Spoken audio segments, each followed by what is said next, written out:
ആലുവയിലേക്കാണ് പോകേണ്ടത്. അവിടെ നമ്മുടെ ജിജീഷ് കരുണാകരനുണ്ട് ആലുവ മണപ്പുറത്തെ കാഴ്ചകളുമായി. മഹാശിവരാത്രിയോടനുബന്ധിച്ച് ആലുവ മണപ്പുറത്ത് ബലിതർപ്പണ ചടങ്ങുകൾ നടക്കും. ഇത്തവണ ശിവരാത്രി ഞായറാഴ്ച ആയതുകൊണ്ട് തന്നെ വലിയ തിരക്കാണ് പ്രതീക്ഷിക്കുന്നത് എന്നുള്ളതാണ്.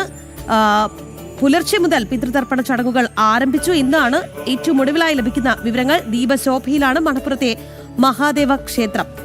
ജിജീഷ് കരുണാകരനിലേക്ക് പോവുകയാണ്. ജിജീഷ്, നമ്മൾ തിരുവനന്തപുരത്ത് ശ്രീകണ്ഠേശ്വരത്തെ ദൃശ്യങ്ങൾ കാണുകയായിരുന്നു. ഇന്ന രീതിയിലുള്ള തിരക്ക് നമുക്കവിടെ ദൃശ്യമായിരുന്നു. എങ്ങനെയാണ് ആലുവയിലെ കാഴ്ചകൾ? ഒപ്പം തന്നെ പിതൃതർപ്പണ ചടങ്ങുകൾ ആരംഭിച്ചിട്ടുമുണ്ടല്ലേ?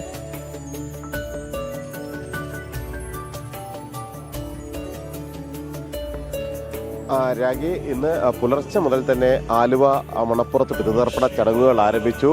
ആയിരക്കണക്കിന് ആളുകൾ പുലർച്ചെ തന്നെ ഇവിടെ എത്തിയിരുന്നു. ഒരു ഭാഗത്തെ ക്ഷേത്ര ദർശനത്തിന് വലിയ ഒരു തിരക്ക് നമുക്ക് കാണാൻ കഴിയും. നീണ്ട ക്യൂ ആണ് അവിടെയെല്ലാം തന്നെ ഉള്ളത്. ഒപ്പം തന്നെ ഇവിടെ ഒരു പെരിയാറിൻ്റെ തീരത്ത് പിതൃതർപ്പണ ചടങ്ങുകൾ ഇപ്പോഴും പുരോഗമിക്കുകയാണ്. വൈകിട്ടാണ് പ്രധാനമായും ശിവരാത്രി ചടങ്ങുകളിലേക്ക് കടക്കുക. വിളക്കോടുകൂടി ചടങ്ങുകൾ ആരംഭിക്കുകയും ചെയ്യും. അതിനുശേഷമാണ് ഈ ഒരു ഇതിനേക്കാൾ ഏറെ പല മടങ്ങ് ജനസഞ്ചയമായിരിക്കും വൈകുന്നേരം ആലുവ മണപ്പുറത്തേക്ക് എത്താനിരിക്കുന്നത്. 3 ദിവസങ്ങളിലായി തർപ്പണ ചടങ്ങുകൾ നടത്താം എന്നത് തന്നെയാണ് ഇതിലെ ഒരു പ്രത്യേകത എന്ന് പറയുകയും ചെയ്യുന്നത്. നമ്മൾ ഇവിടെ കാണാൻ കഴിയും. നമുക്ക് തർപ്പണ ചടങ്ങുകളൊക്കെ നടത്തിയോ? കഴിഞ്ഞ് ഞാൻ എല്ലാ വർഷവും വരുന്ന ആളാണ്. ഞാൻ എല്ലാ വർഷവും ഈ ശിവരാത്രി ദിവസം രാവിലെ ഒരു ചേർത്തല വീട് എല്ലാ ദിവസവും രാവിലെ ഒന്ന് ബലിയിട്ടിട്ട് പോകും. ഒരു മനസ്സിനൊരു എപ്പോഴും ഒരു സന്തോഷം എല്ലാം ഉണ്ടാകും. വീട്ടിൽ നിന്നിടുന്നതിനൊക്കെ ഒന്ന് നല്ലത് ശിവന്റെ മുമ്പിൽ നിന്നിടുന്നതാണ് നമുക്ക് നല്ലതായിട്ട് നമുക്ക് തോന്നുന്നു. വൈകിട്ട് വീണ്ടും ഇല്ല, ഞാനിപ്പോൾ തന്നെ തിരിച്ചു പോകും. എവിടെ നിന്നാണ് വരുന്നത്? ചേർത്തല. രാജി, ഇത്തരത്തിൽ പല ഭാഗങ്ങളിൽ നിന്ന് വരുന്ന ആളുകളുണ്ട്.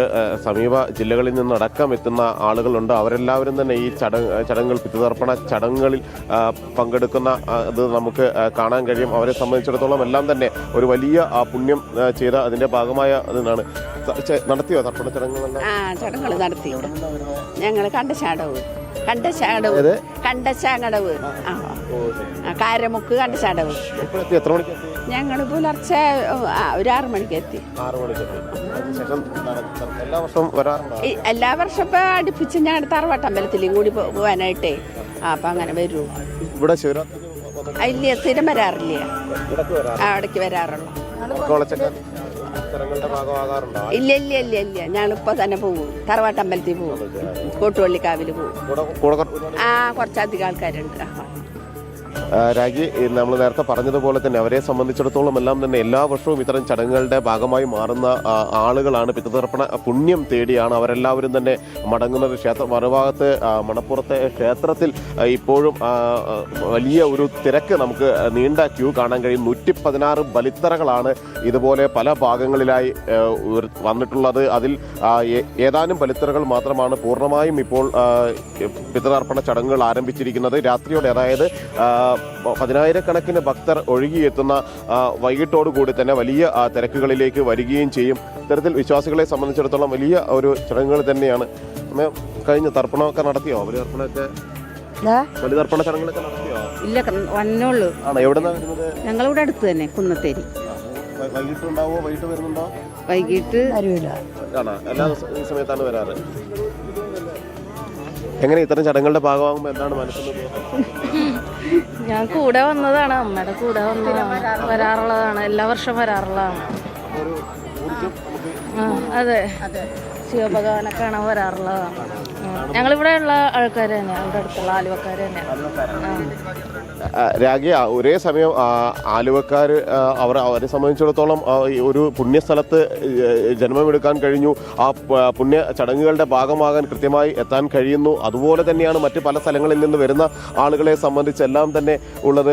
പല ഭാഗങ്ങളിൽ നിന്ന് കൊച്ചു കുട്ടികളടക്കമുള്ള ആളുകൾ അവരെല്ലാം ഈ വിവിധ ഈ മണപ്പുറത്തേക്ക് എത്തുന്നു.